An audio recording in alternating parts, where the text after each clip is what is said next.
got a long way to go.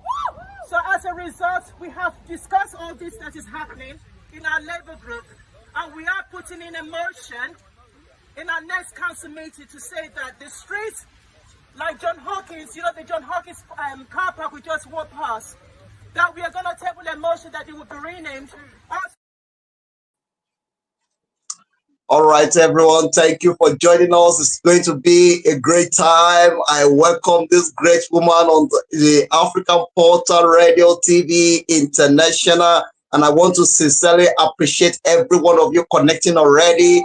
Thank you so much, Olori Sunday Oluwatomisin. I really appreciate your support. Thank you very much. You are the co-host of this program. Keep sharing it, invite more people. Thank you so much. Thank you very much, Amodini Maria. Thank you very much. I really appreciate it. Thank you so much. Please, we need more people to connect. Thank you so much. Thank you, everyone. Let's start with that. Let's start with that. Call somebody, tell somebody to tell somebody to tell somebody to connect right now, right here. It's happening. We're coming to you live and direct from our studio here in Victoria, South Africa. Good morning from here. Good afternoon. No matter where you are, no matter the country you reside, I greet you according to your time zone, and I greet you according to your language. In South Africa, Muloini Ashe. Welcome to the African Portal. And I greet you in Zululand. I greet you in all over the world. I celebrate every single one of you connecting. Thank you so much. Thank you so much. Panel, I see you there. Thank you so much. I really appreciate every one of you. Let this go viral. The more you share it, the more you give it opportunity to go viral. Remember, you are the co-host of this program. If this program succeeds today, you are the co-host, so let's do it together. Grace, I really appreciate it. Teresa, I appreciate every single one of you connecting right now. I celebrate every one of you in England. I greet you all in America. They are still in the middle of the night, or some of them are getting to the new day. I greet every one of you. Thank you for joining us in South Africa. I greet you in East Africa. I greet you in Central Africa. I greet you.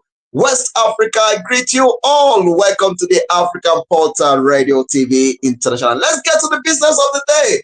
The great woman is already in the studio, doing well, making sure that Africa is out there and doing well. She's registering the banner, and she's one of the voice for the voiceless, face for the faceless, the woman of our time. Ma, I celebrate you so much, and I really appreciate you accepting our invitation. Let me allow you to introduce yourself. I will have started reading it myself, but I'm not going to do it well like the way you would do it. Let me allow you to introduce yourself to the listeners at home, who you are, where you are, and the position you hold in the society. I'm putting you on the spotlight right now. Go ahead. So my name is Siju Adeoye, your humble friend from the United Kingdom. I reside precisely in Medway, Kent. So I have served in local government as a local councillor for Chatham Central Ward. That's between 2019 and 2023. Previously to that, I was independent monitoring board for Her Majesty's prison. That's HMP Stanford Hill. Also a youth offending institute as well as adult resettlement prison category D. So I served as a chair, two times chair, and also board member, and that's for good decade that I did that service. And right now I continue to do community service right here in our local Gillingham area, Chatham, serving Chatham, Gillingham, Chatham, Rochester, Strood, Raynham. So I continue to serve, partnering with various charities that we have here in Medway to come out, meet the people, and be there for the community and see how best we can serve our community. All right, thank you, man. Thank you very, very much. Everyone joining us, I really appreciate every one of you. Remember, you are the co-host of this program. Your question also is welcome. Send your questions as well. And at the same time, you can share this program. Let it go viral. The more you share it, the more you give it opportunity to go viral. I greet you once again, all. I celebrate every single one of you. Abarisa Muchana in Southwest East Africa and also across the globe. Bonjour. Hello. Ekaro. I greet everyone. Welcome to the African Portal Radio TV International, the Lion Voice of Africa. This is where we make things happen. We believe so much in Africa. We love it. Africa is our business and we love doing it. All right, man, let's get to the business of the day. I love the introduction and I really happy with the way you dress. I appreciate that. You look Thank you. stylish, you look Africa, and I celebrate that. I used to tell people, wear Africa, speak Africa, Yes. eat Africa. That is who we are. Let's sell our brand. All right. Thank you all. I can't be mentioning them now, but I really appreciate every one of you. Please keep sharing it. Precious, keep sharing it. Let this go viral. The more you share it, the more you give it opportunity to go viral. Let's do it together. Thank you all. All right, man, let's get to the business of the day. A lot of people are talking about Siju Adeoye, Siju Adeoye, Siju Adeoye. You give us a bit of introduction just now. Let's talk about who is Siju Adeoye and where is Siju Adeoye is coming from. Let's talk a bit about your background. Siju Adeoye, I think Siju Adeoye is about, advocacy. Yeah, I think everything starts and stem from advocacy. I think right from when I was a very young age, I'm the sort of person that cannot stand injustice of any kind, of any form. So from when I was a child, I would stand up to any kind of injustice, even though then I used to often get shut down for that because they think that my mouth was too sharp. I have various nicknames, and one of them was Razor Blade because my mouth was sharp. Because I can confront anybody, I can look anybody eyeball to eyeball, I can challenge. I would, and I still do. I can challenge authority. I am assertive. But all in good faith. Not to be a disturbance, but to be a disruptor. If you follow me, and if you follow me very well, you understand that it's not to be a disturbance, but to be a disruptor. And the disruptor being for change. I think where we see something that is not quite right, it's good to be a disruptor for to see that change come about. So yes, a lot of that you get backlash for it, but then that comes with the nature of being a pioneer, or you're starting something, or you're paving the way for others. So by nature, yes, you will get backlash for that, but the reward at the end of the day is fulfilling, so you've got to keep on fighting. So just to be the voice to be voiceless. There are people in our communities, in our society, wherever you find yourself, both local, national, internationally, that are voiceless. So if we can all stand up for one person or the other, I think the world will be in a better place. So to be the voice for the voiceless, to speak up for people that can't speak otherwise, I think that's pretty much what Shijadio is about. Wow, wow. I remember you are a brand and tried it so much. I go through all the social media and I see the way your picture, your poster is trending on our space. I'm like, wow, Shija Adeoye is a brand and it's really making it happen on the African portal. And I really thank you for that. I'm All honored. right, I'm let's talk honored. about working with different tribe. And that is the first question I have to be. Can you describe your experience working in diverse culture environments? Okay, so I mean, for instance, here in Gillingham, we do have a concentration of minority ethnics coming here into our communities. I myself migrated here from London. Yes, migration is everywhere, believe it or not. Migration is not only international on global stage, it's also local. It's also moving from one town to the other. And people often forget that migration is everywhere. If you have to move from one street to another street, you've migrated from that previous street to the other street. So migration is inevitable. It's human nature. It's something that we're all going to experience one way or the other in our lifetime. So yes, and because of that, you're going to come across various communities. Here in Gillingham, we have all communities represented, not just from Nigeria. We have Ghanaians, we have Kenyans, we have from east to west Africans, even Europeans. Both my neighbors are from originally from a different country entirely. One is from India on one hand of my side of neighborhood, the other one Eastern Europe. So you will get that wherever you go, that migration is inevitable.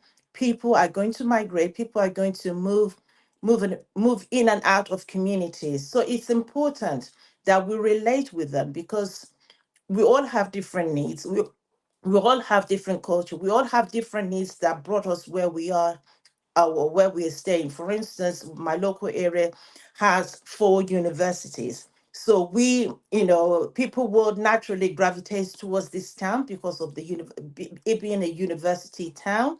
Also, not just that, it's a former military town, and it's still active in military service. So people have come from all over the world to serve, to get trained and to serve and to be, deployed wherever in the world that they're going to serve, in our armed forces. So it's important that we relate with one another carefully. And when we're doing so, there are all kinds of barriers that we may come across.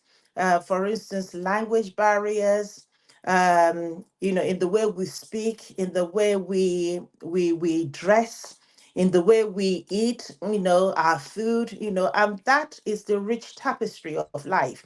If I call it that it brings us together. My fabric is multi-color. I've got white, I've got blue, I've got red in it, and that's what society is about. We will have different, if we all are the same, life will be boring.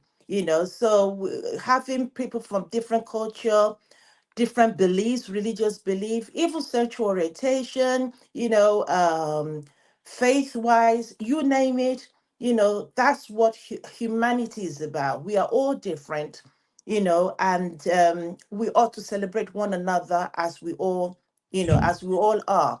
So yeah, that's what All I right, would. thank you, thank you for that, and I really appreciate your point, your experience, your expertise, and also what you just mentioned now, which is migration. Nobody can stop migration because it's already in the plan. It's in God's plan that people must move around, and nobody can stop that. So let's look at the challenges that we are facing currently across the globe. Few months ago, there is a protest in UK. The citizens are protesting against the people coming into UK and all that. What is your take on that, and what is causing that? Um, we've got to understand, when we look into what happened, the riots, there is a backdrop to that. And the backdrop is actually going back to history, and it even predates the First World War. Why people came into Britain in the first place, or even centuries back, even if we may skip back, because we started off, people from other communities in Britain, for instance, came through slavery. We're aware of that. And at the same time, Britain were the first countries to abolish slavery. We've got to acknowledge that as well.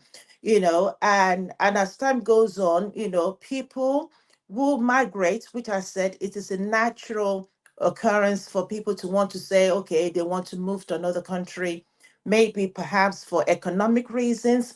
Sometimes it's because of war, they're seeking refuge in another country.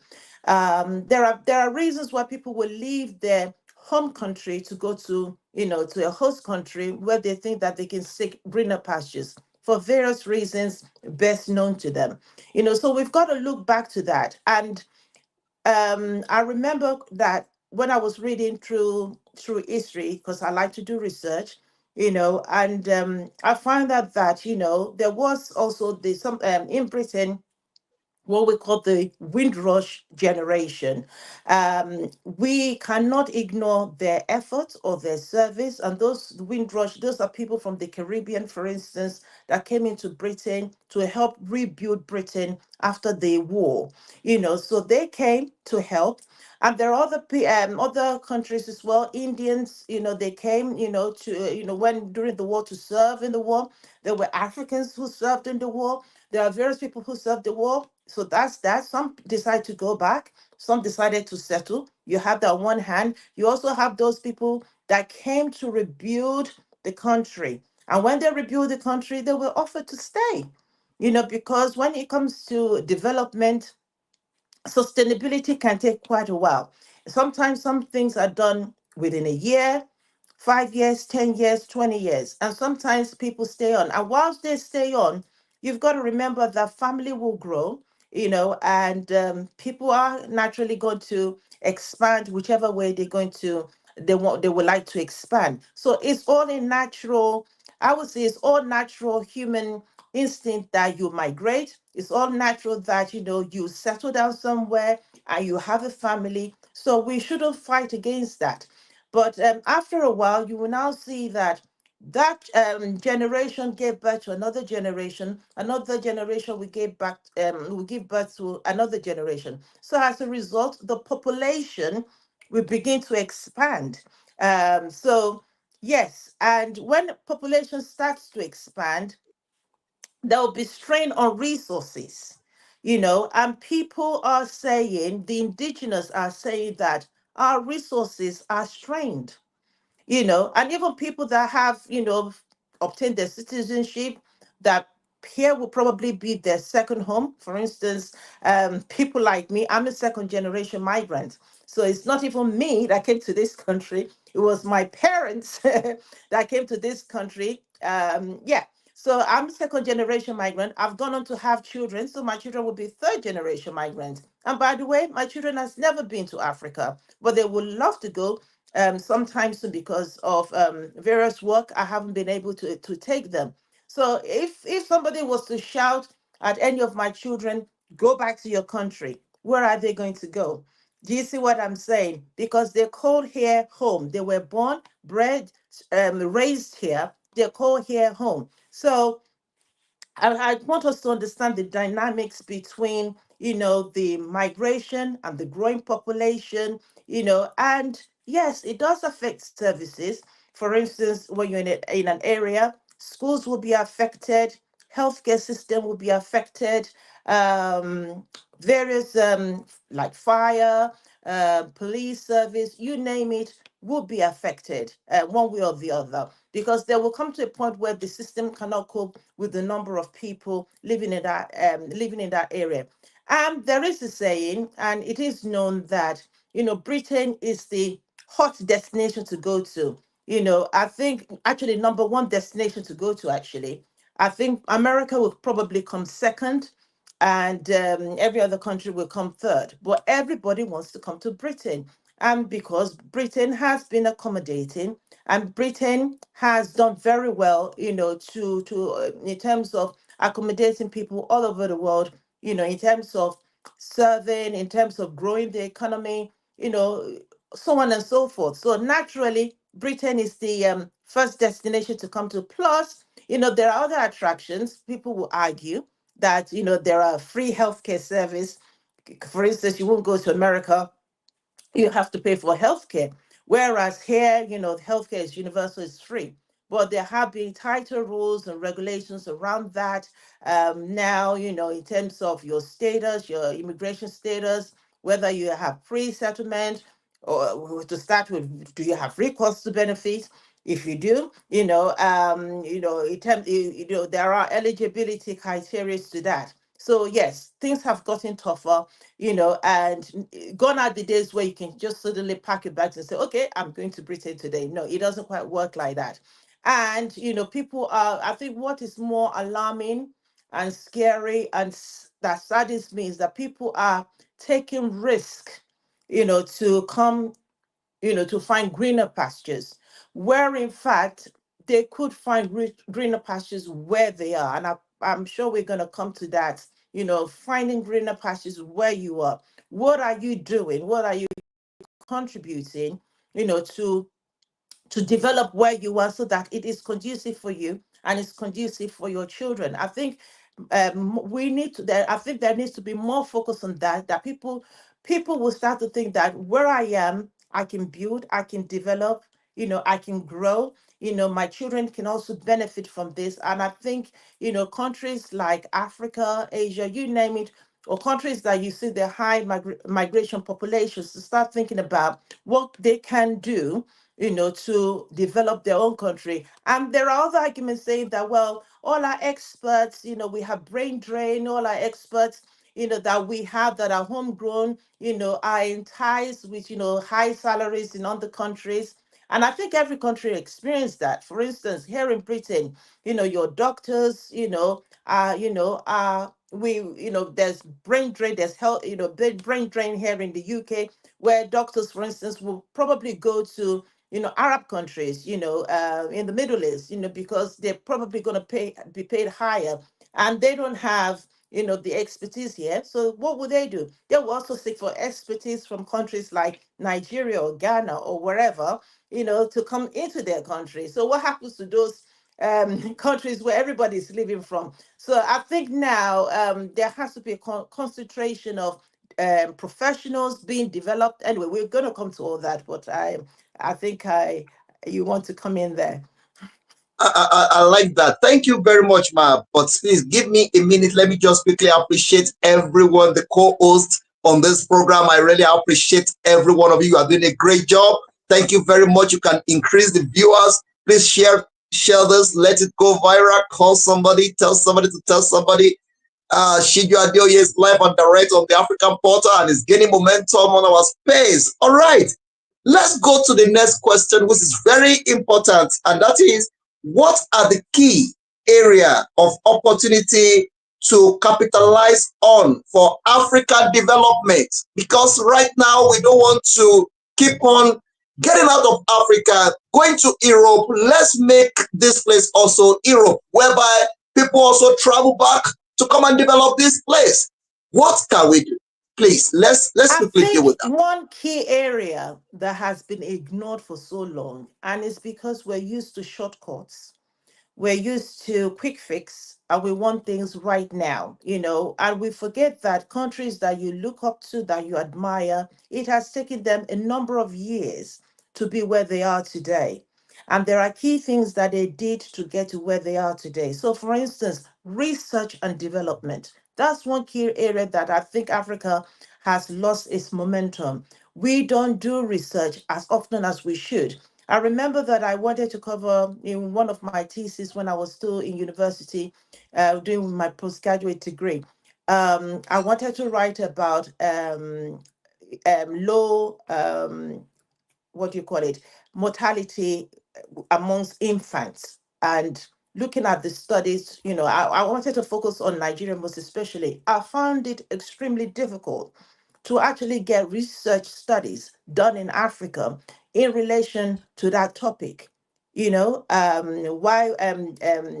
Why we have, no, not low, but why we have high infant mortality rate. Sorry, why we have high infant mortality rate in Africa. And I couldn't find any research studies, or as many as possible. But if that was the other way around, if I was looking at Europe, if I was looking at UK, although we wouldn't find such an issue here, but if there's a particular issue that you're going to research into, there are going to be various studies. So I think we need to get back to basics of things like this, because when we do this research, we will be able to open our eyes, we'll be aware of what are the key issues that is affecting us today in Africa.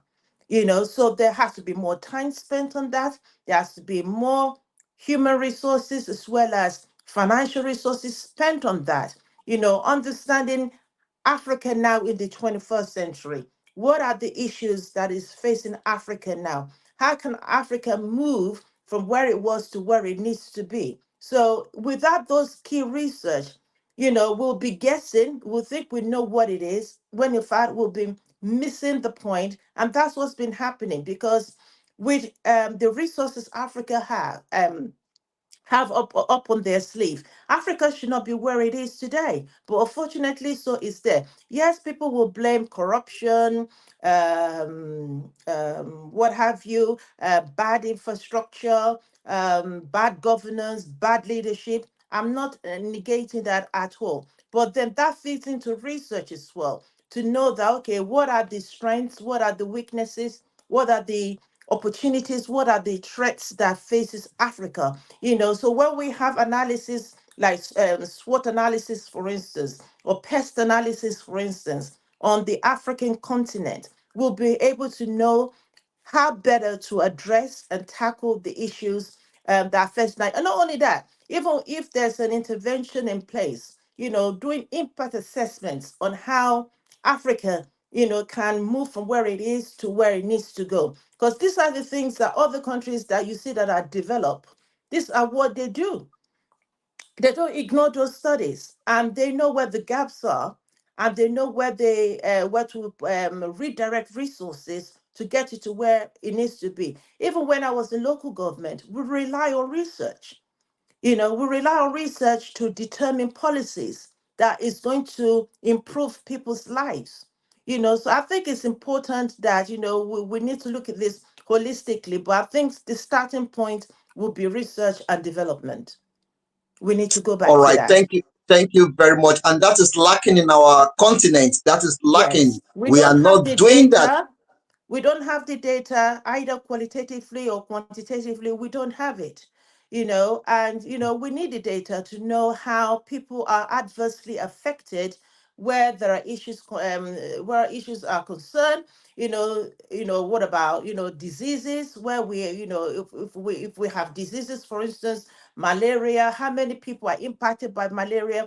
What are we doing about malaria? Okay, what needs to be done to avert malaria? Is it clean water that we need? Is it sanitized environment? It's things like that that it will start feeding into each other, and you cannot attract investors to come and say that okay, we have the information. We're not collecting the money because we're going to put the money in our pockets because that's what is usually done, and we've built that image and that reputation. But when they see the data in front of them, data doesn't lie.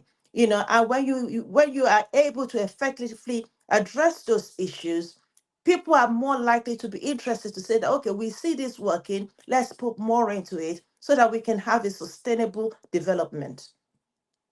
All right, man. Let's look at the issue of there's a lot of conferences going on in Africa. There's a lot of research. There's a lot of reports going on yearly. I mean, people do a lot of conference in Africa, but it seems not really playing any role. It's still not like nothing is happening. What is lacking? Is it means that the right thing is not being done, or is the people behind it are not really doing the right thing? What is lacking? I'm gonna be a bit critical here, and please forgive me ahead. And I can appreciate, because probably people will put two and two together, and they will probably guess who I'm talking about. By the time I finish with this scenario and example, but recently I'm talking about in the last month or two, there was a millionaire, well-renowned, not even millionaire, one of the richest persons in the world, who has been investing in Africa, for instance, and has been looking at projects to bring, African forward as part of his corporate responsibility, shall I say. And when they were looking at a particular area that they feel that will help tackle some of the issues Africa is facing. So when I mentioned the example, you probably will put two and two together now. In terms of nutrition, because look at it. How many children, we're talking about children now, not even adults, how many children are getting the right nutrients? Because all this is important to child development and child growth. And again, back to the issue that I mentioned earlier about low, sorry, not low, infant mortality, for instance, the rate, we need to bring it lower. Nutrition will be one of the key things to tackle that, to address that. But what did they do in highlighting the issue, and they felt that they would tackle that issue? They went to a should I say a social media influencer who does who does something in that area. So because I'm trying not to, I don't want to get into trouble here. While it's all good, don't get me wrong, but You that be person, careful. I'm being careful. But but don't get me wrong. I can understand the ethos or what they're trying to should I say ethos? Maybe that's not the right word. But I get what they're trying to do, because you are influencer, you have these so many followers, you will be able to get that message. They felt that you'll be able to get that message across to as many people, in the continent. However, the person serves themselves. So this is where it went wrong for me. The person serves themselves. With all respect, don't get me wrong, because we all have to feed ourselves. We all have jobs that feeds ourselves, feeds our family. But the person, it's not as if the person has an NGO in that area that serves the wider community. This is so, in some ways, promoting an individual rather than promoting a community. So this is why I felt that there was gaps in all the efforts, that whilst people are excited about Africa, going to Africa to partner with Africa, they are tapping into people that already made it and are making it for themselves, rather than people that are actually trying to make it for the community at large. And I think we need to get to that point that we are not I'm not discrediting self-centeredness. It is necessary to some point, but we need to start building altruism, where we need to look beyond ourselves, how we are going to help others to get to where we need to get to, and that we're not serving ourselves and ourselves only, or how I'm going to promote my brand, or my brand will move from A to B. I mean, all that will happen, by the way. You cannot get into water and not get wet.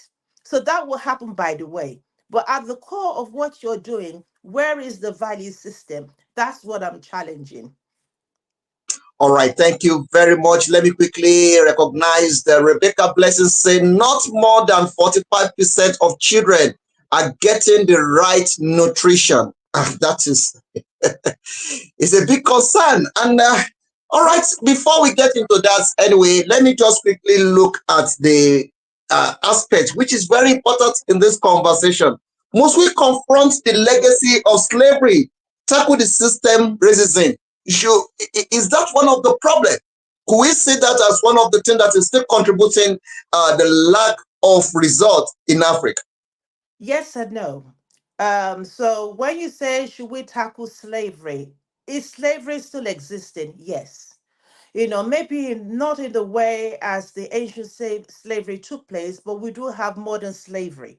And that needs to be tackled big time. And I'm going to come to that. But when we look at the ancient slavery, that's been in the past, and we keep reawakening that over and over again. And when we do that, we are not actually moving forward as a people. Whilst I appreciate this was done, that and that is done, how much reparation can be done? How much restitution can be done? What we need to do, what we need to do is to pay into the future, pay that restitution to be paid into the future. If we can pay ourselves forward rather than being stuck in the past, which is where we are often stranded, we have to start looking into the now, not only the now, and also how the now will now feed into the future. And as we speak, we do have modern slaveries. So if you of African descent and you live in Africa, for instance, where you have house help, I am totally against. They call it house help. If I use the Yoruba word, but the English translation is house help, but the Yoruba word is even more degrading, omodo. You know, Omodo. omodo. You know, it's very degrading. It's very dehumanizing, you know, in the way people treat their omodors, that is house help, you know, as a maid. House help is even more, I think it's more sophisticated now. Maid Mm, or I think maids, housemaids. They've stopped using that phrase housemaid and move it to house help. But you really, you know that you are slavering that house help. You know, and what saddens me, you know, when I do speak to people back home, well respected people back home, don't get me wrong, well respected in the fields of endeavors, you name it, you know, and they are having children that should be in education, that should be in schools as maids. That gives me grave concerns. Let's talk about that. You know, so mm, while you're shouting on the rooftop that we need to address Asian slavery, what is the slavery that you are harboring in your home? You know, and let's not talk mm. about, you know, the all kinds of abuses that goes on, not just physical abuse, sexual abuse, neglect, you know, emotional abuse that those your so-called mates have to endure in looking after your home and also looking after your children. Let's address those. People still have the nerve to go as far as even bringing those people that they call house help into the UK with them to even put them in slavery. They get visas for them. They bring them into the UK or to the US. You know, let's address those modern slavery. You know, so when we want to shout, we need to look inwards as well. We need to do self-reflection as what are we also doing. Otherwise, if those value system is entrenched in our mindsets, we can never get rid of it. And we're not the one to stand to say that, oh, we need reparation or we need restitution when it comes to slavery. Hmm. Wow, thank you very much. And I believe everybody joining us, you are getting something out of this. We are laying the foundation and it's going to be a great conversation. We are focusing on the future. We are focusing on things that we need to improve in this continent, Africa, blessed land with so many things, but we are still struggling. Poverty is increasing on a daily basis. People cannot eat. Nigeria is another story. You can't even, you don't want to go there. You will be asking yourself, how come people are crying on a daily basis? There is no food in Sad. a It's country that sad. is so blessed. I mean, what is really going on? What is our problem? And we need to look into this, and that is why Siju is already on the spotlight right here to answer some of the critical questions that we are asking ourselves. Let's look at how do we ensure steady, steady finance for our significant need for sustainability development and in and let's just look at our economy. How can we, I mean, increase, and Our what are the GDP. things that we need to do? Yes, Yes. let's deal with that question for you. Have it with you. Let's deal with it. Possibly we will get some solution to some of the problem. I think, like I said, we need to get back to basics because we try to skip a lot of processes, and that's why we're where we are today. You know, so one of them I did say was research. Another is manufacturing. If Africa is endowed with vast natural resources, what are they doing with those resources, and how are those resources replenishing the continent? You know, it's all well and good. People come for it. You sell it to those people. How are you selling it? Do you know how much money? If you raise the premium, you know, price on things that are being exported out, you know, for instance, there are countries in Africa, for instance, I know, for instance, in Nigeria, Ghana, when it comes to something called shea butter, you know, the shea tree, you know, the nuts, how we make butter out of it. My mother used to tell me that, did I even know that during her time, she's in her late 70s now, they even use shea butter to cook. It was used as an oil because of the butter. You can use it as an, because there are various types of oil. You have your groundnut oil, you have your vegetable oil, sunflower oil, olive oil, and everything. Shea butter was a type of oil that was used to cook stew. But it's not limited to that. It has gone on to be a sought after product here in Europe for skincare. And how are we? I don't want to use the word gatekeep, but maybe we need to gatekeep that. How are we gatekeeping that? That, we are taking advantage of the resources that is escaping, shall I use the word escaping, but that is exiting the continent.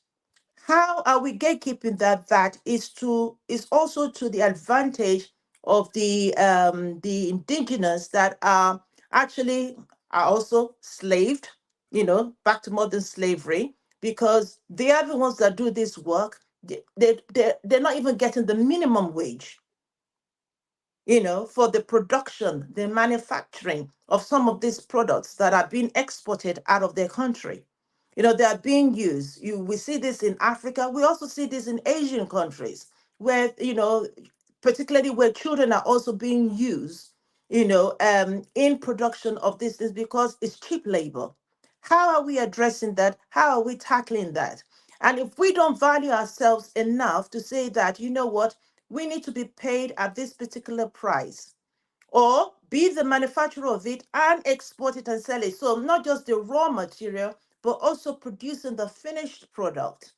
Maybe the economy will start growing. And what that does, and I've seen one or two companies now starting to do that. And and they are private companies, by the way, but they're starting to do that.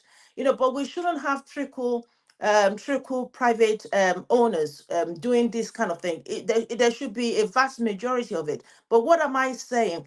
We need to start looking inward and making finished products. We are not seeing that anymore. So the like of Okoya, for instance, he's very elderly now. I believe in his 80.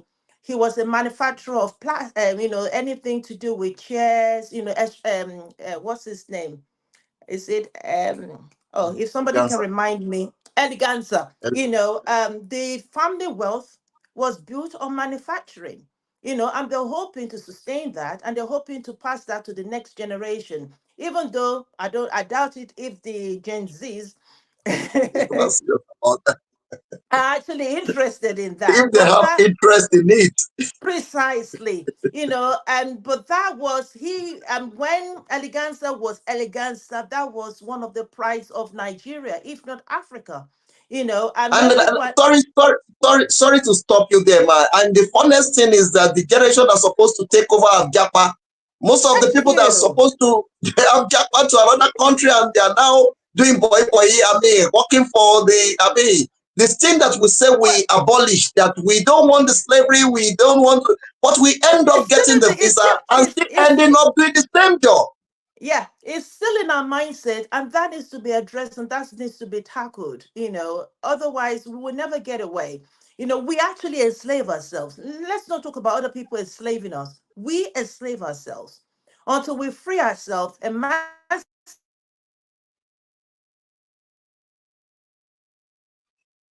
ourselves. Africa will carry out that attitude, that mentality, and people will treat you how you treat yourself. You need to free yourself. You need to emancipate yourself from that. But back to the question is that you asked me is if we can get back to basics. So I mentioned research. I mentioned manufacturing.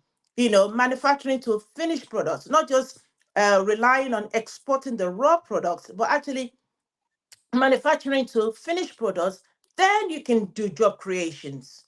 People won't feel the need that, I've got nothing to do. I need to exit and I need to find greener pastures elsewhere. If there are more manufacturers, you bet there'll be more job creations. We cannot only have Dangote in Africa for cement and you name it. There has to be other private investors or private entities in Africa beyond that. Where are they? Until we start, so from the likes of Okoya, Dangote, who else? Who else can we mention? So there has to be more of that, and we're now and they are older generation. We are not saying the new gen. The new gen is just more concerned about, I get it, there's place for social media, there's place for entertainment, but the generation now is more focused on media and entertainment, and not everybody will make it big or make it large, you know. Thank you very much, Ma, for that. Let me just quickly add something to that because you are actually making a very big sense here. Let's look at the previous generation which you belong to. The previous generation give birth to doctors, even though they are illiterate, they come from the background of not even have access to education, but they give birth to doctors, lawyer, engineers, and all that. But we imagine that all these doctors now are giving back to TikToker, Yahoo Yahoo, and all that. What is exactly wrong with us? There's nobody coming up with, you mentioned Okoya, you mentioned Dangote. Nobody's interested in all this industrialization. I mean, what can we do to reshape or to redirect the mind of the current generation to the reality of the time? Again, I think because the industrialized age symbolized labor, and for our grandparents that was hard labor, because many of them at that time were illiterate. I remember my grandmother used to say that I don't think she went past primary school, for instance, but she labored. She was a businesswoman. She traveled, length of breadth of Africa. To do business. She speaks as illiterate as she was, she speaks many languages by the virtue of how she socialized, how she migrated, how she went about doing her business. She speaks some of the Ghanaians. When she when she came to the UK, I met where my parents used to live. Met a Ghanaian neighbor. She was speaking fluently in Tree. And that was my grandmother, who didn't, her education was just primary school education, so education was just beyond that, but they labored. It was a hard life. And what they didn't want for their children is to suffer the same way they did. And guess what? They gave birth to, a generation that said, okay, which is, I think I don't know, because I'm trying to see, is it, because I'm Generation X, so the generation before me is what I'm talking about, before the Generation X. But anyway, they wanted education, doctors, lawyers, intellectual capital, you know, and the rest of it. Probably that crossed into my generation as well, pushing for education, pushing for professionals, having professionals in, in different fields and areas, which is very important. But then the generation that came after us, we handed everything to them, because we didn't want, and I blame us. It's partly our fault, our problem, because I won't blame them entirely. If not, it's our fault entirely, where, we don't want them to suffer the way we suffer. So we handed everything to them on a gold platter. I can remember my children. See, let me put myself out there. I remember my children. What year was it? I think 2013. So I think they may be 7, 8, or 9. Each one of them already had their own iPads. You know, I didn't even have television growing up until I was well into my teenage years, before we even have a TV in our home.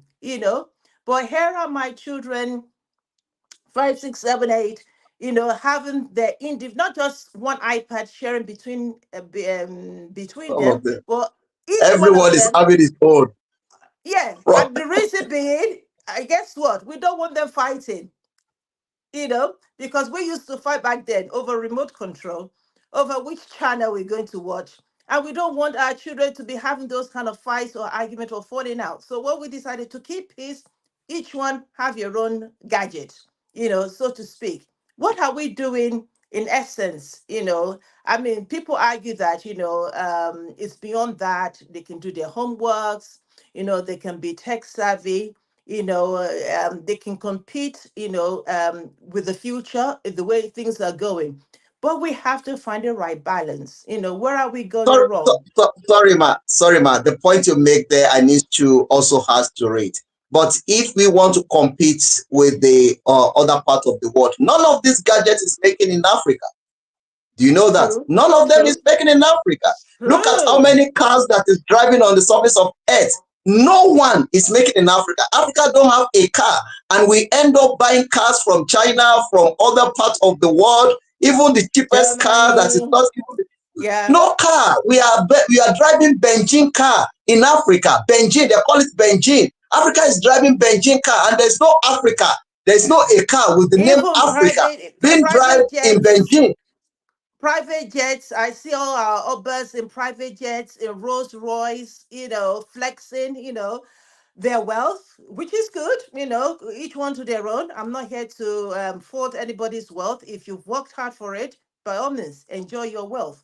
But how many of those things? I think somebody made a point about one particular Ober's chariot was made in Europe, for instance, with the symbol of European gods and goddesses or whatever have you. Where is the African made in Africa effect in that? And I get it, that if you are saying, that, I'll get into trouble today. If we are saying that, we are the source of civilization, this is where a race has come from. Let's get back to basis and encourage development in that area. So back to what I'm saying, and I'm not going to run away from this, is that this is why research is important. This is why, because research will also feed into manufacturing. So why are we not building technologies in Africa? Why are we not? Why are we not building our cars? Why are we not building our planes? We have to buy planes from other countries, and when we buy them, it's secondhand planes that is about to fall apart. The other days, even building a house, give it 10 years, the building will collapse. Why? I saw that the other day in the news, where a whole house in the middle of a busy market day, a whole house Collapse. collapsed. Tragically, people went down in that building. What happened? Again, back to rush, cut corners. Let's get this done, erected. We need to get back to basics. It Should will we take blame time. should we still blame the colonization? Should we still blame it on this, or should we just say that we are the one that is lazy? We are the one that needs to redirect our focus, mispriority so much in our community. Uh, what can we do? Because we are actually driving towards the solution. So what can we do to correct This us? is what I ask. Colonization, when did that happen? 64 years ago. And you want to tell me 64 years later, we've not been able to gather our acts together? Come on. We can't keep blaming the past. This is what I'm trying to say earlier on, that if we keep living in the past and not reflecting on what is happening now, we will fail to see or input to what will now shape the future. We need to start looking now inwardly. What are the resources that are available to me? What am I surrounded with? You know, when people and that goes to every area of our lives. What am I surrounded with? What resources do I have? What can I build from what I'm surrounded with? Not just trying to reach for a far-fetched something out there that's probably beyond our reach. If we focus on what is surrounding us, developing that, then you become a point of reference. But because it's Hmm. hard work, nobody wants to build from ground zero. Nobody wants to build from nothing. People just want to grab. No, somebody paid the price. Somebody paved the way for that. And that we don't want to do. Africa needs to start doing that, paying the price. So, and it also translates into when you're electing people into government. I'm going to pay a price that I'm not going to serve my stomach infrastructure. Yes, but I'm going to serve the wider community infrastructure. It starts with that we are really, really be looking beyond ourselves, and looking at the community at large. When we start seeing that, then we can now later harvest, okay, we've put in the work, we've, like farmers, our fathers, our forefathers were farmers, they invested heavily in agriculture, and probably we won't be even eating the benefits of their service if they haven't even paid, paid hefty, and sacrifice, for what they've gone and done before us. But nobody wants hmm, to do that.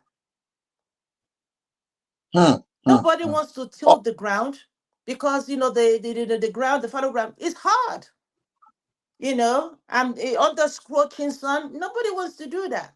But people want to benefit. Where am I going to catch quick and fast is what people are after hmm, hmm. because it's All right, easier. a lot of people are connecting, and I want to please to everyone commenting, please kindly share this program, tell somebody to tell somebody. The number is going down. Let's increase the number. I'm so excited. I'm enjoying myself on this program.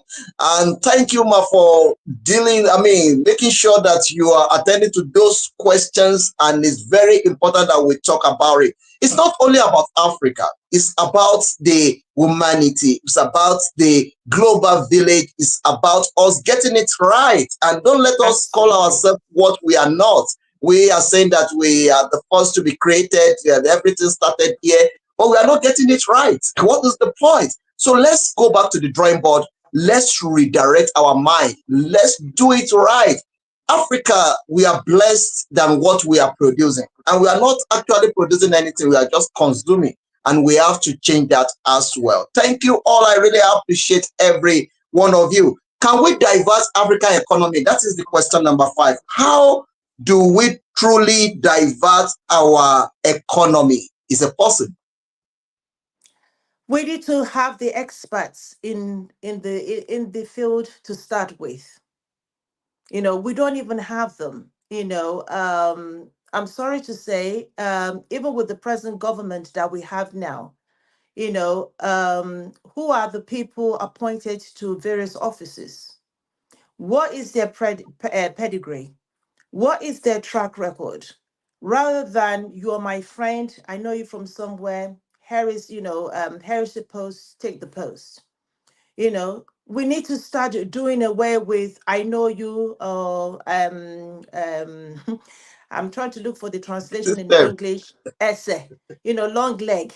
We need to be doing away from long legs. Is who kind of things, and really, and recruiting, putting people into appointments based on merit.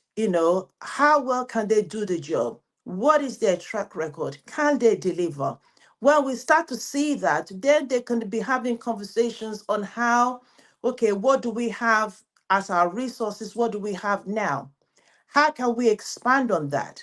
Come on, we are individuals. We do this for our families. Why is it difficult that we cannot do it at a national level, for a wider community? It's the same principle. If you can, manage the finances of your home, unless you tell me that you squander it and you don't manage that, the finances of the country should be able to be managed that way. How do you invest? How are we saving? Our leaders, are they saving for us? Are they investing on our behalf? Do they even know We what are resources borrowing. we are borrowing? We are living in deficit. How are we then going to prosper? Okay, so even if we're living in deficit right now, how are we going to get back to zero? What is the plan? Fair enough. We are where we are by the virtue of how we got here. We are here. We can't cry over spilled milk. It has happened. Okay, from today, we are in deficit. How are we going to get minus at least to zero? Let alone in credit, where we're going to get to one or plus and having surplus. What is our nation? So that's why I said, where are the brains that are going to sit down to strategize? What are the plans for the country to take the country, not just the country, the continent, forward?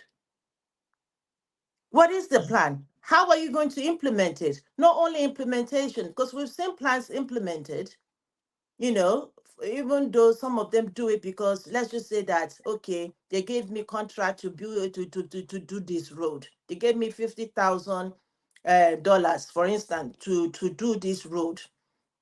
As long as I do the road, maybe you not get cheap labor, material and everything. You do it for $20,000. You pocket the rest of the 30K, to yourselves. You get those ones. So, the process, what I'm trying to say is the problem is not even with implementation. We've planned, we have implementation. How are we holding people to account? How are we reviewing? Is it working? Is it not working? Do we have boards for checks and balances? I know EFCC are there, but EFCC has a mind of their own. They're busy chasing social media influencers rather than, because that's what I hear EFCC do. It's about social media influencers. That's their day job now. What are they doing to hold people to account? And those people that they're chasing is because of those people who are vocal, on holding, the government, the institutions, you name it, to account. So we need to start doing that. If it's not working, what is the impact? I talked about impact assessment earlier. How many impact assessments are done on anything that is being implemented in Africa or Nigeria? Where are the scopes? Where are can we read it? Is it accessible? It's things like that. If we don't start putting those things in place, I'm sorry to say, you know, we will have this conversation when Nigeria is 74 years old. And that is the fact, because for the last 40 years we've been going around the circle. I mean, let's talk about 64 years. We celebrate our 64 years first of this month, October. and let's look at the 64 years till now. What exactly have we achieved? And a lot of people keep on saying that if Nigeria can get it right, Africa will get it right, and Nigeria is not ready to get it right. So that means Africa is in shit. We are not going to get it right because the countries that are supposed to get it right are not ready. We are still sleeping. We are not ready. We are not a serious people.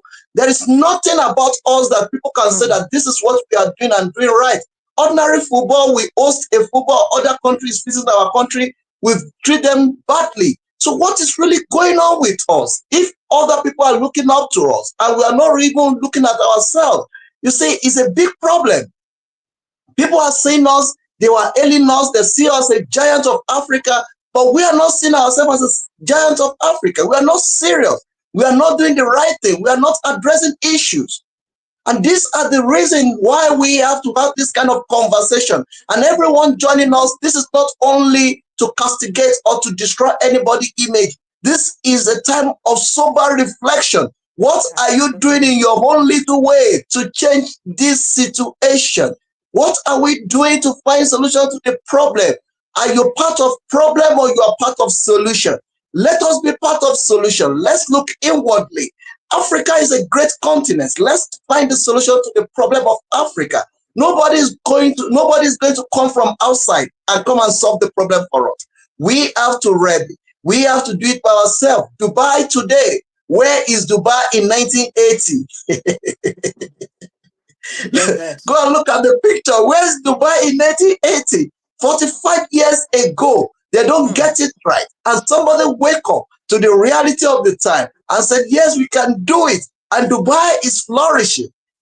A desert, for that matter, compared to the land that is blessed. Let's wake up from our slumber. Let's wake up and do something that we need to do now, because the history, every one of us, we are writing our history.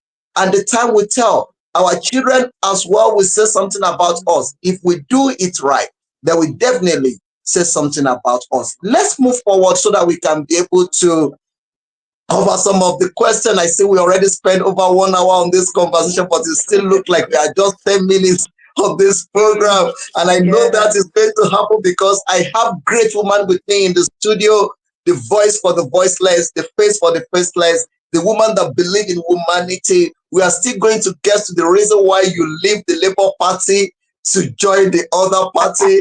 We are still going to get to that. because the politicians in Nigeria, they are crossing from party to party and still there is no growth. We're still going to get to that. But let's quickly look at how can we improve the quality of growth and job creation. It's still the same, it's still looking like it's the same question, but there's something very important about it. How can we improve the job creation, the quality of life for people? How can we do that? It starts Because with that seems to be declining. It's really mm, declining. People are not, if you look at the way people are living in some part of Africa, you will cry. yeah, yeah, yeah. So it's back to everything that we said. Everything is connected. All the dots are connecting. When we start looking at what are we surrounded with, you know, what am I surrounded with? My parents, for instance, I use my parent as an example. They have a home, one of their home in Ibadan, on the way to Ogun State. They have a home there. That house is naturally endowed with, you name, all kinds of fruits. Yes, you want to talk about mangoes, you want to talk about guavas, you want to talk about oranges, and I'm not talking small size, I'm talking massive when it's in the peak season, the how massive it is. Okay. And unfortunately, we're not there, although we have somebody that, stays there for us. But it goes back to, if you have that type of home, for instance, where naturally you have these things surrounding you, you don't even have to go to the farm. You have a tree of mango, you have a tree of orange, you have a tree, you can start to create, what can I do with these fruits? Oftentimes we get reports back that when, after a while, the fruits, when the tree bears the fruits, it ripes, it falls down, and then it rots, you know, and we get, and that's year in, year out. So imagine how many homes, I'm just trying to imagine how many homes have this kind of facility, to just to buttress the point that what you have in your area, in your neighborhood, right under your nose, that is a natural resource. What can you do with it? So what's in my home may not be what's in your home, or may not be what you are surrounded with, but you have to look inward. For some people, it's bananas. What can you do with those bananas? For some people, it's plantain. What can you do with those plantain? I should be able to eat your plantain chips in the UK, correct? Hmm. Yes. If you have a plantain tree in your backyard, what are you doing with those plantains? Do you wait for them to rot? Because nobody wants to labor anymore.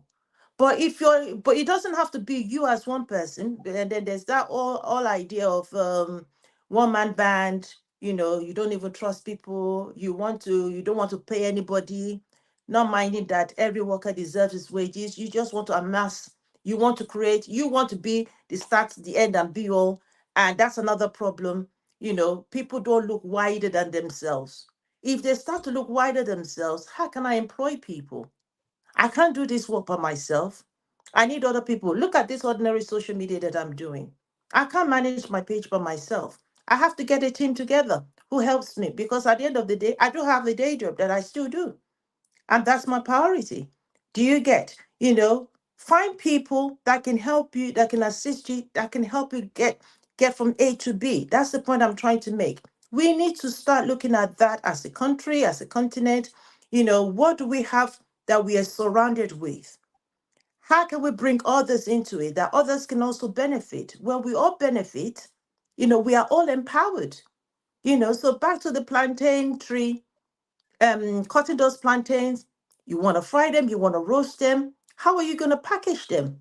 How are you going to export them? The other day we had a lady, a wonderful lady, who took her idea, her dreams, that, what, I'm going to bring all these traders from Africa. That's one individual, to the United Kingdom.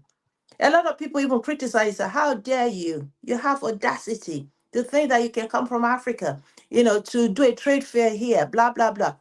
There were people that wanted it to fail. There are people who actually wanted it to fail. But successfully, it was a success in its own way.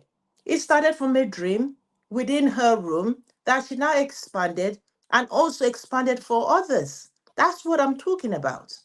So it wasn't just about her business that she was promoting for herself and how she's going to get her business across the Atlantic. She also wanted to take her business and others' business along with her to cross the Atlantic. Why was that a problem? Hmm. It's a problem because we're also enemies of ourselves. You That know, that is the point. That is the point I want to add to what you are saying, because pulling down strict syndrome is also the things that is pulling us down.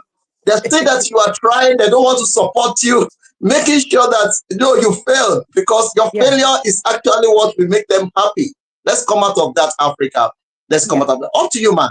I don't want to bore you. I don't want to make it too long. I want to make it short so that we can be able to repost. People can be able to join again and again and again. But I celebrate every single one of you commenting. Thank you, I thank you. really I'm appreciate seeing it. I'm everybody's checking you comment. out.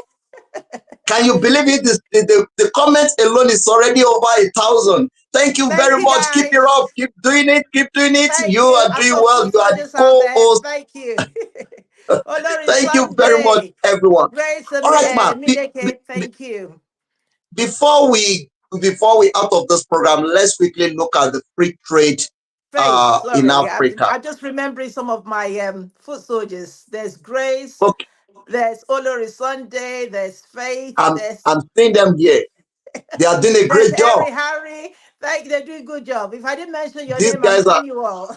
I just have These to give guys you are red eye. amazing. These guys are amazing. They are doing well. I've been following them since over 3, 4 days now. They are doing it day and night. These guys are Thank you, amazing. guys. You make this happen. I really appreciate everyone that have play a part This in is what this. we're Thank talking you about. very It takes a community to make things work. It's not about the exactly. one individual. It takes a Ex- community. And without that community, forget it. And So that takes me to the next we can question. continue. That takes me to the next question. The Yeah. free trade in Africa. How can we trade within ourselves? Look at the what I'm putting on now. I pay for it. It's Beautiful. coming in from Nigeria. I have thousands of it in the house. Look at what you are putting on. This is Africa. Where Africa, speak Africa, eat Africa. I think that is where our growth lies. If we That's can right. wear Africa, speak Africa, eat Africa, I think we're going to do more better than what Yeah. we are doing now. Yeah. What is your view on Absolutely. this before I put you on the hot I seat? I am a great advocate. Like I said, this is what I stand for, not just injustice, but also empowering, that's part of it, empowering, educating, emancipating, you name it, that's what I'm about, and I look out for, business owners, back in Nigeria. I remember when I wore this, when I started wearing this, before every other celeb in Nigeria started to wear it, if I can say, I saw something, I believe I saw something nobody was saying, believe it or not. And I think many of us need to start doing that. So I'm not just saying that to boast. I'm saying that to encourage others that we need to begin to see what others are not seeing and encourage it. Wear it well, wear it beautifully. It doesn't have to be clothes, it could be anything. You know, encourage them, support them, invest in them. Particularly when, our pounds is stronger or our dollars is stronger, wherever, you reside, or euros is stronger. We need to start encouraging people back home. If you have to pay for the DHL service or the FedEx service to get it across the Atlantic, do so. They'll be mightily encouraged, because again, that's job creation. We need to start looking into that. And even the people back home, they need to start supporting one another as well.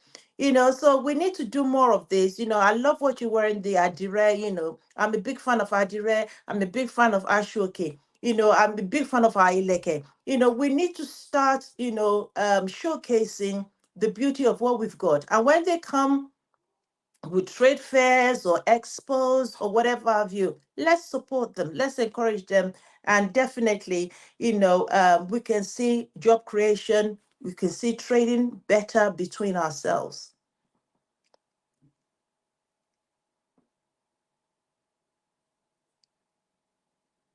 All I really appreciate it. I'm just making sure that I'm getting the feedback from the other side of the conversation. A lot of people are connecting, people are calling in. I'm receiving a lot of calls as well, but I will not be able to pick them now because we are rounding up so that we can have more time to do all that thing. Ma, I really appreciate you coming out. Let's get to the business of the day. This is the reality. This is Shiju Right, Adeoye, a right. politician based in UK. Now let's talk about you. Let's talk about your political journey. Let's talk about why you moved from Labour to the party you are in now. Then why your party lose so much? I mean, the last election, you guys couldn't make it. What happened? Tell us about it and tell us how do you get into politics. So the thing is, I'm not a glory hunter, believe it or not. But I'm more about what does the party stand for, and people still find it shocking that I'm still with the party that I moved to. After I know people who take pleasure in telling me that, okay, you moved to this party, they've lost. They lost the election. Not only did they lose, they lost woefully, and you're still there. I said, what do you want me to do? To go and join another party? You want me to join? And there are people who teach me maybe I'll be joining Reform Party next, joining Nigel Farage or something like that. I get all these left, right, and center about that. But but jokes apart, the reason why I moved, it's all about value. I'm a great believer in value, and I believe in value adding, and not only adding to myself, but also adding to the community at large. So it has a lot to do with your value standpoint. Unfortunately for me, there were lots of factors, and there were value-based factors that compelled me to move from the party that I was before to the party that I am now. Because I looked at things like injustices. I look at things like how we support one another, how we address one another, how we respect one another. When those things are missing and are out of the window, I have no choice but to leave, because that's not the party that I joined or that I represented. If there is too much for me to bear, on the value system, it's not about whether, because I was in opposition. When I was in Labour, I was in opposition at the time I was in Labour, and I served on the Labour Party under opposition, and I did that effectively. And I was proud for that moment it lasted, of the work that I did. I'm very proud of my work, what I did, during that time. And at the same time, I moved on. I moved on to where I feel like, the values there are aligning with my values, and I could do much better and wider to serve my community. Hence the reason why I'm where I am. So it's not about winning or losing, because if anything, I could tell you all about opposition now because I have experience of opposition.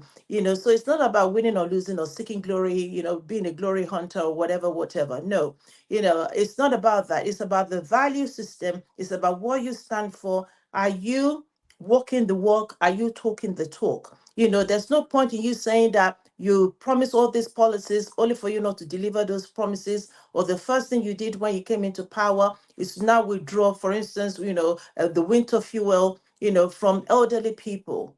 I will not stand for that.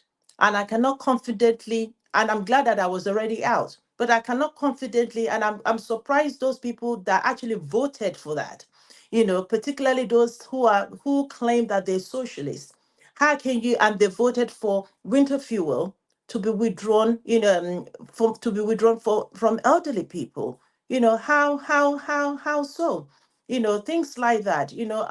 Our benefit systems. There are people that actually needs, because of what I come across every day, there are people who actually need help, particularly multiple families, withdrawing child benefit, for instance, and making it, capping it, at two children, whatever have you. It's not right. Those are the things that, when we come away from that, Or the other one now is, whilst I get the point, but injecting people, because that's the latest, to undergo weight loss to get them back into employment. I don't support that. If people want to lose weight, let them lose weight on their own accord. There are many reasons why people find themselves overweight. It could be health related, it could be hereditary. There are things that people cannot um, should I say, explain. There are people that things that people cannot help. They find themselves here. So you're not going to start, so those are the things where we now have a nanny state. How did we get to that point where, the state is becoming, a nanny state where we're not telling people, we need to inject you for you to lose weight so that you can get back to work, that kind of thing. I don't subscribe, to things like that. So back to what I'm saying, it's about values. My values have to align with yours. If it doesn't, then I check out. Right. Let's talk about your journey to become a politician in England. Okay, let's talk about that. Right. Okay, I think right from the get-go, I've always been passionate about community. And I've always volunteered. I mentioned earlier that I was member of the board for Independent Monitoring Board for prisons. That's the HMP Stanford Hill, Her Majesty's Prison. And I did that voluntary work for 10 years, believe it or not. I served on that board. I was also chair of the board, two times chair of the board as well. And there were other community works such as refugees when we had the influx of refugees in 2016, supporting the refugee work in our local community.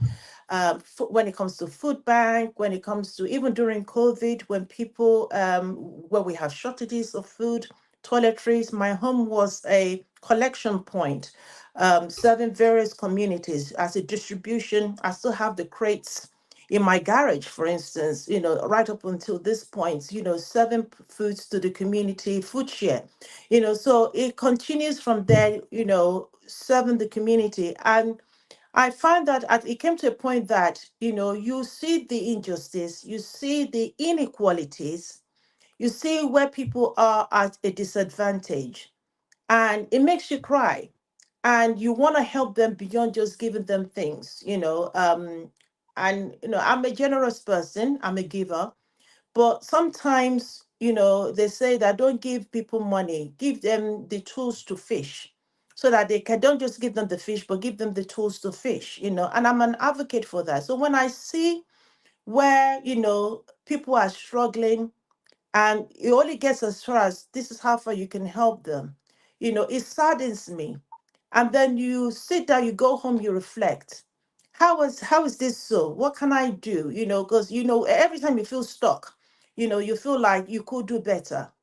Then you now look wider, not just on micro level. You need to look at it, holistically.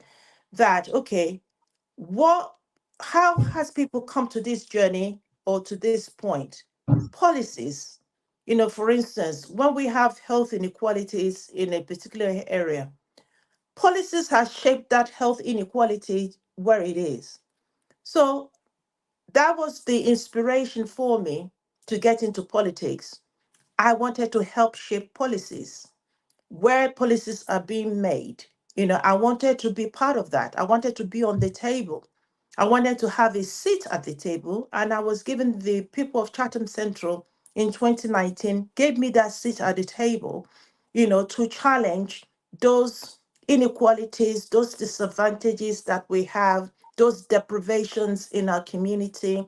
How can we see a better community? And I sat on various boards doing just that.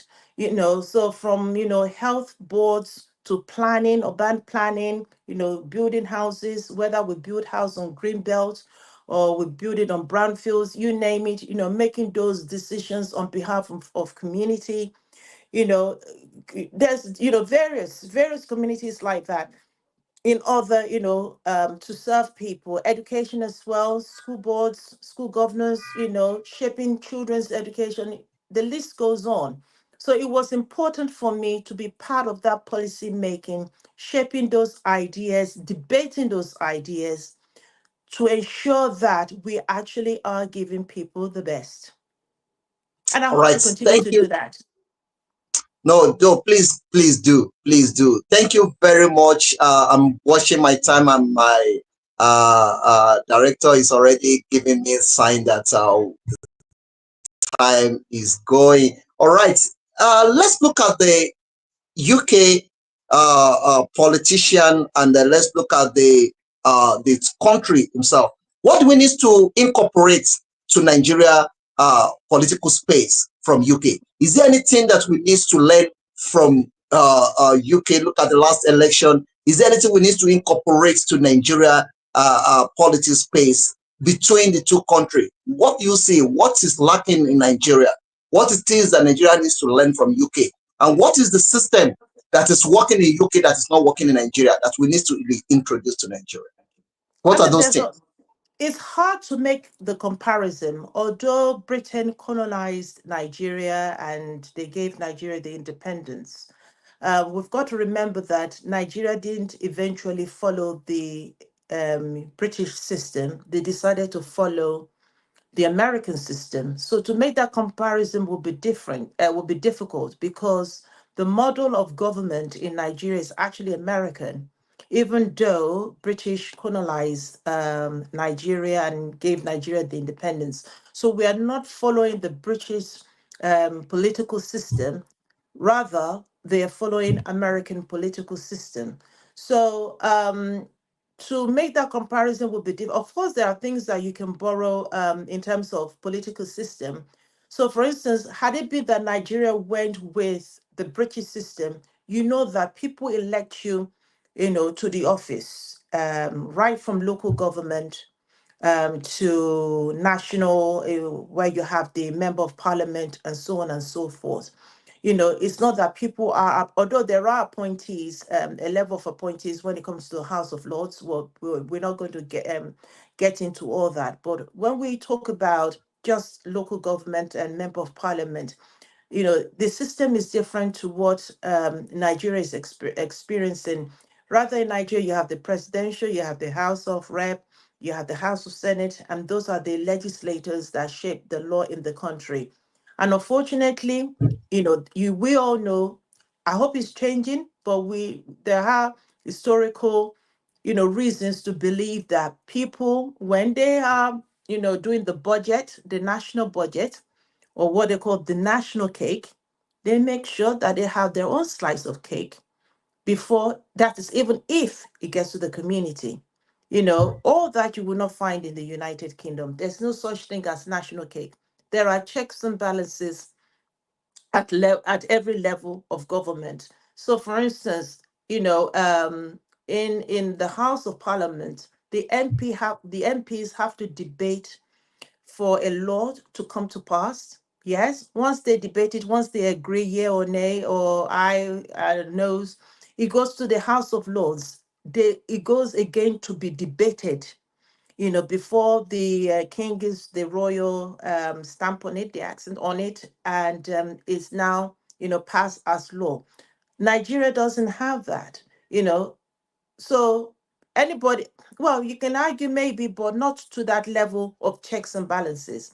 So all those things you can borrow Sorry, it. If sorry to cut you there before I. So, are you saying we are not really practicing the democracy in Nigeria, or we are not following the right system, or maybe we are following the copy and paste system, whereby we are not really having our own way of democracy? Do we need to redefine the democracy in Nigeria? Is that what you are saying?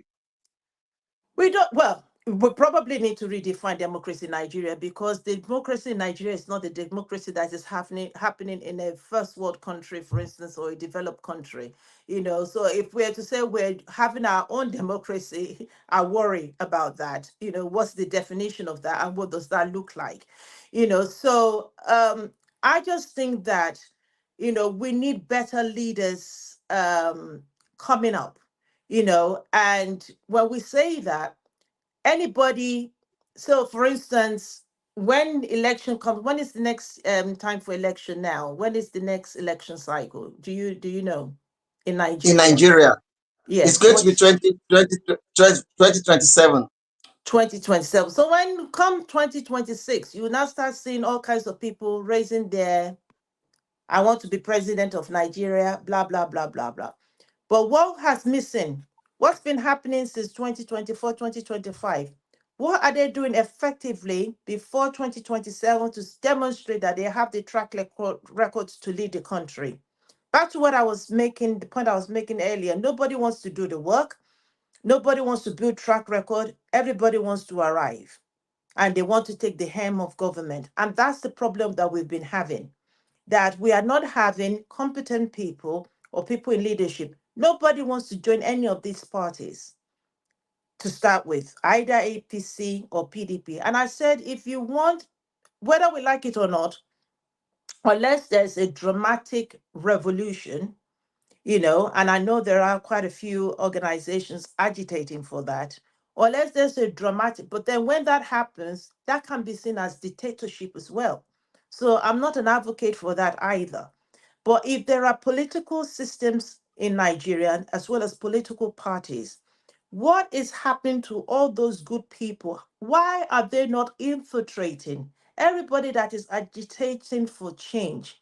Why are they not infiltrating those political parties? Is it APC, PDP, you name it, or that, why are they not in those parties to affect the change?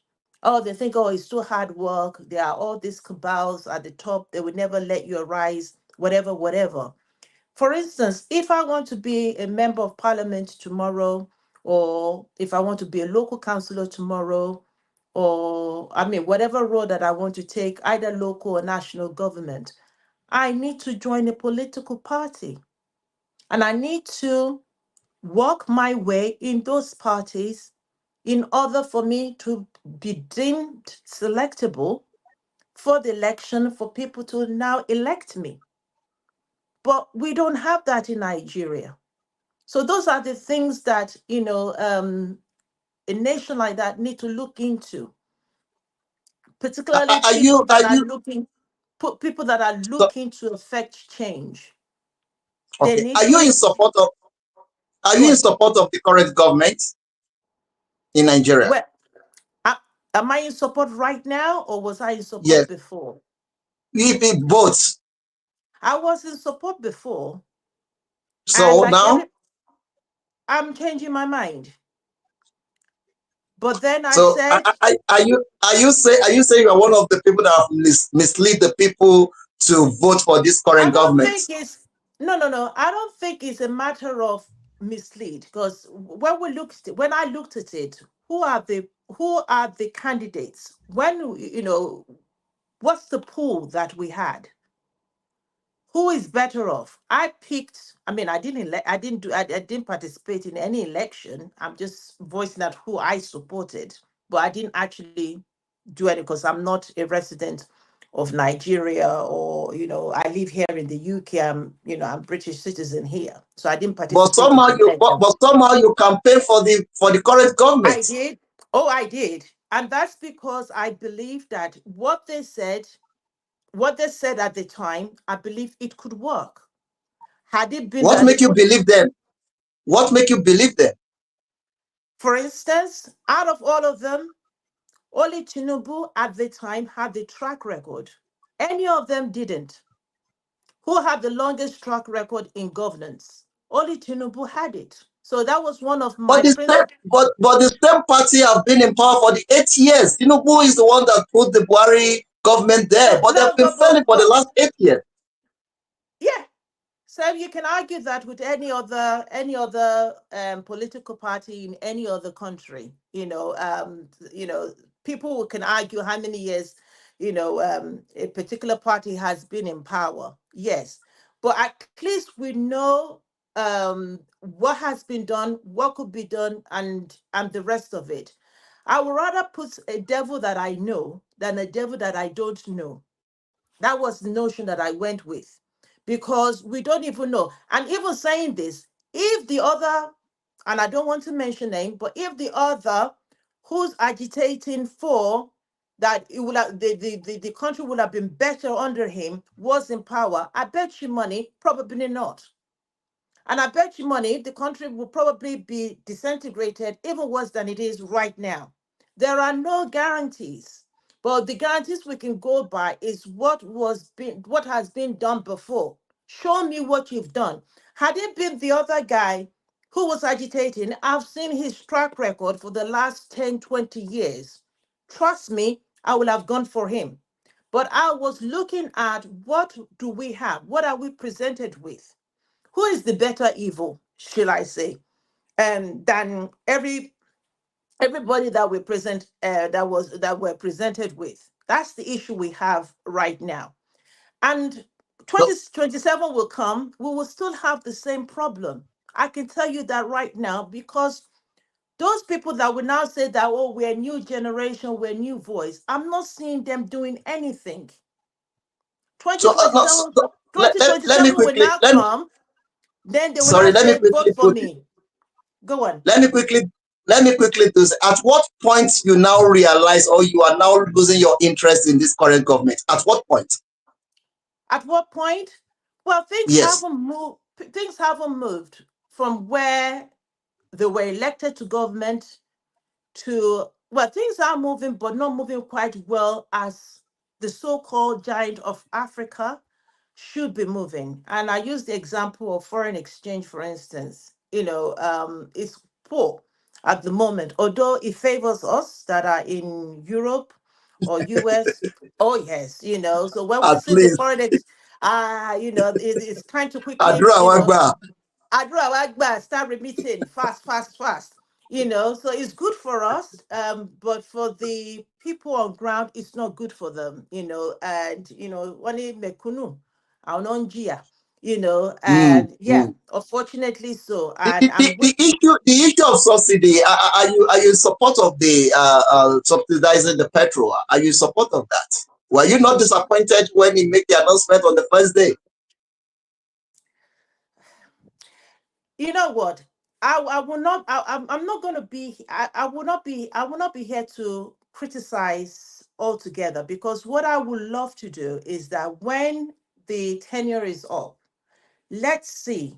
Because let's not forget, when they got into government, they had problems that they met, legacy problems, and I'm not talking about child's play in the playground kind of problems. There are serious issues on ground, and it continues to grow. So it may need longer than 1 year, 2 years to address those issues. So I've always been a promoter of give them a chance. Let's see what they can do, given what the legacy that they've met. Yes. If they still now disappoint, by all means, that is the power of democracy. Kick them out. I'm an advocate for that. You elect somebody, fine. If it's not working, get rid of them. That's democracy. You have a voice. You are not supposed to be lumbered with it. That's where the problem will now start incurring. So I'm not afraid and I'm not ashamed, to say what I voted for or what I'm feeling now or what I will now feel come 2027. Mm-mm. Because that's the power of democracy. You give people a chance. If they're not delivering, that's your power as the voter to vote, to put those people out. And by all means, Hmm. exercise that. Let's round up the section. I believe I will bring you back. We still have a lot of things to talk about, and I'm so excited. Seeing your face here alone, a lot of people are connecting and they are celebrating you. A lot of people are mentioning something that I'm paying attention to. She's a very generous woman. I'm paying attention to it. That is coming in every second on the comment section. And I thank every one of you. Please keep it up. It's a good thing. A lot of people are talking good about you. All right, And they're self-determination. generous. They're also generous with their compliments. So thank you. Self-determination. A few weeks ago, some Yorubas came into our England to hand over the self-determination. Are you in support of this idea of self-determination, the Yoruba nation? What's your view about it? Or you don't want to talk about it, you don't want to comment? Um, if anybody knows me and anybody follows my politics, not just UK politics or national politics as well as global politics, particularly African politics in the context of what we're talking about, I am not in favor of dividing the country. Hence, one of the reasons why I didn't advocate for a particular politician during the last election, because I believe that if that particular individual was voted in, it will divide the country. And there are people, I have friends, I have colleagues who are agitating, not just from both tribes or the three main tribes, or mainly the two tribes is the people agitating. The two main tribes are agitating that Nigeria should divide. I'm not an advocate for that. I think what we need to do is to put better people in place. And it starts from now. It's not sudden. So I'm still going to come back to what are we doing to infiltrate. If you're a good person, you believe you're going to have good leadership, good value system. What are you doing now to affect the change? Don't wait till election time to declare that you want to be elected. What is your contribution now, and how are you affecting change? How are you part of the political process and the political system? That's what I'm interested in, and that's what I want to see. All right, everyone. Thank you very much for the pleasure of your time. I really appreciate every single one of you coming in to join this conversation this hour. It is a very beautiful, lovely time coming to you live and direct from our studio here in Victoria, South Africa. Remember, I mentioned it last time that it's Africa, wear Africa, speak Africa. And I'm going to do that right now as I'm rounding up this section. If we have been talking about it and we have been here for over 1 hour, 41 minutes, and the time to also promote the language. Let's eat our language. Let's support ourselves. Let's promote our language. Please, let's speak African language. Speak your language to your children, because that is where the system they are designing for the future, that is where it lies. They want to hide some certain things. That is why they are trying to destroy the system of language in Africa. Please speak your language to your children. I celebrate every one of you connecting to this program this hour, and I really appreciate every single one of you. And to you, my dear guests, please, I give it to you. You are the best. I celebrate you. I celebrate the great work you are doing in times such as this. It's time to look to you in the face and say, well done. I know that I've been throwing questions to you. The purpose of bringing you here is not only to ask you questions, is to celebrate you, is to look to you in the face and say, well done for the great work you are doing in the continent of Africa and beyond. And we want to say to you that well done, keep it up. More grace, more anointing, and more grace to you. We really appreciate the great work you are doing. We are celebrating you here on the African Portal. Africa is a continent where people don't celebrate themselves, they don't appreciate themselves. If you want people to celebrate you, you have to die first. Even your enemy will say good thing about you when you die. But we are changing the narrative. We want to celebrate people while they are still here. We are still going to live long. We're going to enjoy the goodness of the Lord in the land of the living. But let's celebrate ourselves. Let's appreciate ourselves. And that is why we are putting her on the spotlight, to celebrate her and to look to her in the face and say, well done. Thank you so much for being the voice for the voiceless, the face for the faceless. We really appreciate it. Thank you for the pleasure of your time on this broadcast. Before I let you go, what is your advice to the parents, especially those who that don't value the language in Nigeria now? I'm not talking about people living abroad. Some people in Nigeria, they cannot even speak their language to their children. What is your advice on that? And what is your advice to the current youth? I think languages are beautiful. If you are able to speak more than one, even the one language you can speak is beautiful, because that is the expression of yourself. And if you're able to add one or two to that, I think is even more beautiful, and that should be encouraged. In fact, studies have shown that children who speak more than one language, in terms of their IQ, that is their IQ tend to be higher than the average student. So I would encourage that, speaking various languages, because it helps, when it comes to processing information, when it comes to articulating, also when it comes to understanding, comprehension, you name it. So encourage it, please, by all means. And it's beautiful to hear. When I hear other people's language that I don't understand, it sounds like music to my ears. It's very, rhythmic, in my ears. I love the sound of it. It's beautiful. And also for the Nigerian youths or youths in general, I would just say that, let nobody put you down. Believe in yourself. Believe in what you're made of. Build yourself. I think it's important.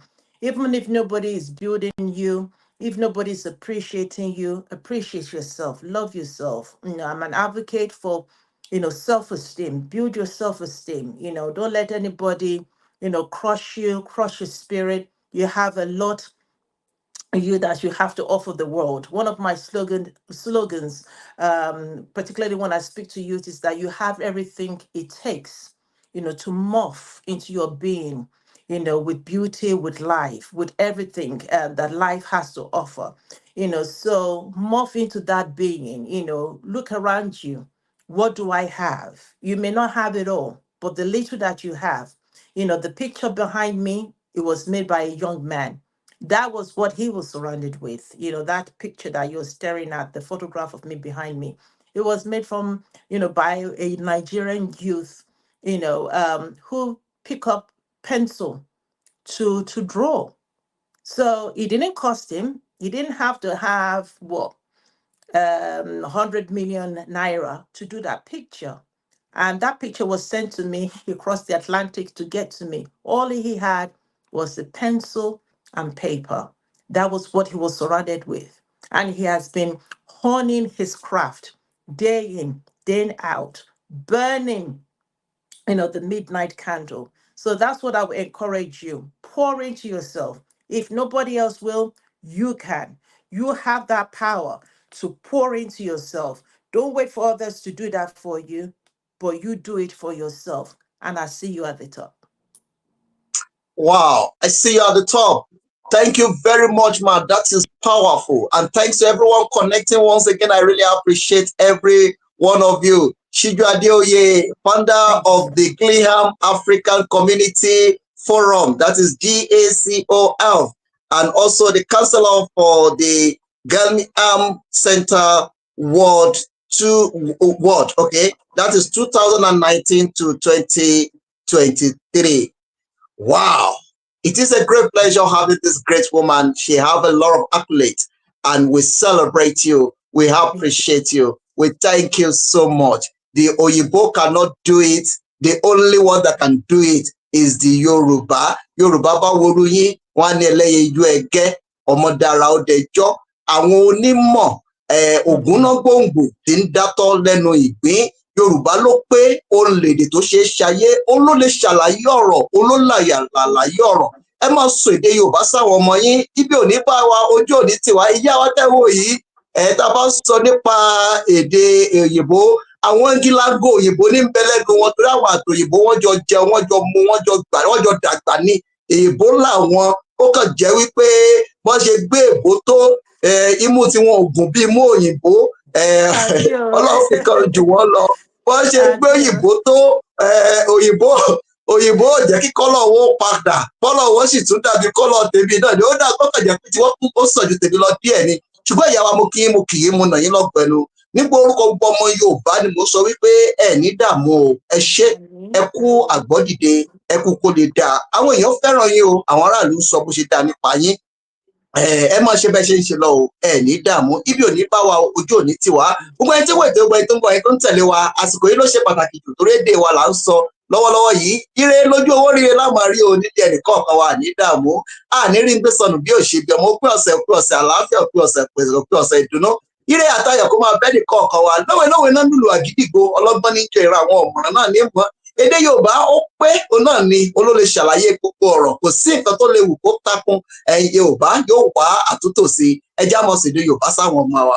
Ìyá wa, mo dúpẹ́ lọ́wọ́ yín. Àwọn kan ní pé ẹ lè sọ Yorùbá rárá, wọ́n ní kò sí bẹ́ẹ̀ yẹn fẹ́ sọ pé kò ṣeé ṣe wípé ẹ lè sọ.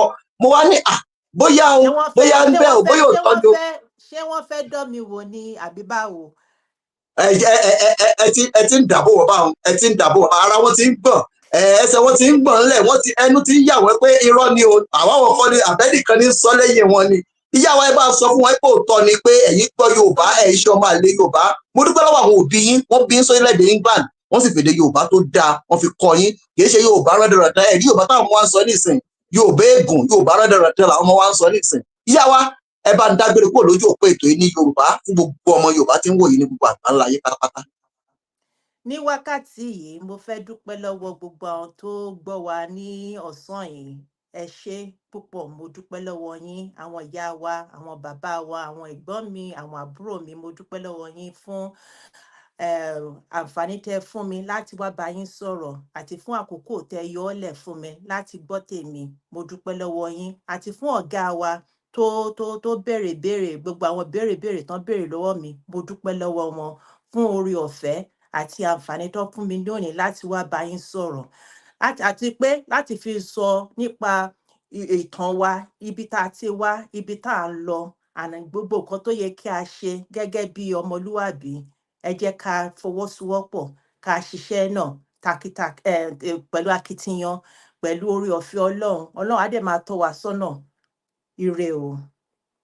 Ẹ ṣe òyàwó ojú òní ti yé bàjẹ́ òní bá yẹ ní pé sọ̀rọ̀ bí ò ṣe bí ọmọ ìmọ̀lú tẹ́ ti wá bá kì í mọ̀lú tẹ́ ti wá, ṣùgbọ́n mo kí yín mo kí gbogbo ìlú pátápátá, mo kí wọn nífẹ̀ẹ́ òdáyé níbi tí ojúmọ́ rẹ ti ń mọ́ wá, mo kí wọn lẹ́dẹ̀ẹ́dẹ́ mọ̀ pé òrògbò ọmọ ajílá lọ ọ̀sán ọmọ ajíkọjọ́ gbogbo dára bí egbin, mo kí wọn lọ́fà àwọn ọmọ lọ́fà àmọ́jọ́ ọmọ abíṣú tó kọ ìjàkadì lóró tọ̀fà, mo kí gbogbo ẹ̀yọ́ ọmọ olúkò yìí, mo kí yín mo nà yín lọ́gọ̀ ẹnu, mo kí ilẹ̀ Ìbàdàn ní Olúyọ̀lé ìlú tó ti bí lọ́mọ Ìbàdàn ti bí mi o, ìlú tó ti bí lọ́mọ Ìbàdàn níbi eré tí ń jàre oníkan, ìlú Ìbíkúnlé alágbàlá olókòdó kẹ̀ríkẹ̀rí lójú ogun, wọn lébọ̀ lẹ́yìn ìjákulabí ńlára wájú Ìbàdàn mọ́jà tó fi kára wájú lẹ́rù ọmọ agbóṣáṣá mọ́sá ọmọ ayàyàyàmọ́yà.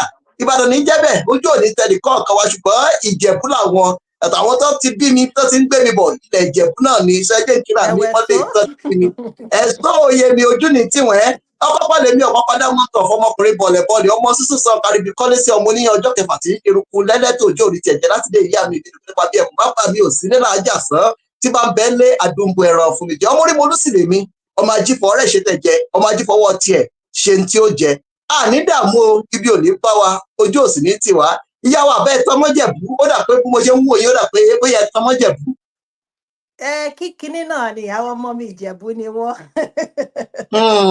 Ó dà ara lé ló wájà, ojú òní tì yín gbogbo ẹ̀yin tó gbọ́ wa tó wò wá tó tẹ̀lé wa pátápátá, ẹ̀ ní dààmú, ire lójú owó rire lámàárí o. Thank you so much. Thank you for ṣé Yorùbá ni kí sábò ẹ jẹ́ sọ lóyìnbó kí gbogbo wa lè gbọ́. I just want to say a big thank you to you as well. The great work that you are doing here on the African Portal, telling the narrative. No person can speak the narrative of Africa other than the Africans themselves. So we appreciate the work that you do. More grease to your elbows, and we hope that you continue to do what you do and taking it globally. Thank you so much. Wow, thank you very much. I really appreciate it. Thank you for the pleasure of your time. Everyone, please open your phone, open your camera, say thank you to her, celebrate her. The program is still continuing on the African Portal. Always watch African Portal, share African Portal, our social media. Go to Facebook, go to YouTube. A lot of people will like to follow you. A lot of people will like to be part of the creating you are. If you don't mind, can you please dish out your social media handles before we say goodbye? So I'm more active on Facebook. So on Facebook, I have a profile, Siju Adeoye, and on Facebook page is Siju Adeoye. On Instagram is Siju Ade. On Twitter is Siju Wade Ade. And on YouTube, we can put Siju Adeoye there, and any other social media platform. Twitter, I've mentioned TikTok, is Siju Wade Ade. So yeah, I'm all over. Thank you.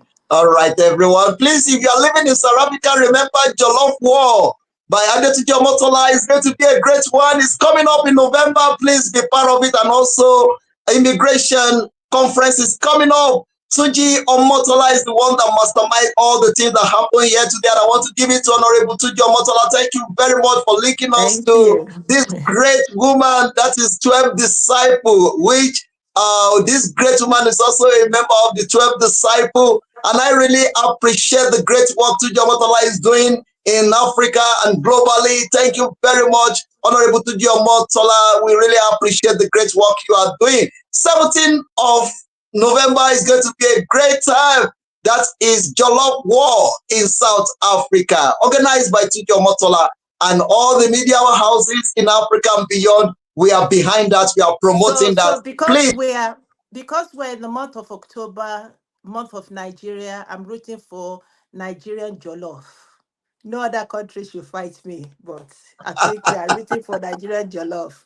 Thank you so All much, right, we are Barrister competing. Detuji Omotola, for putting it together.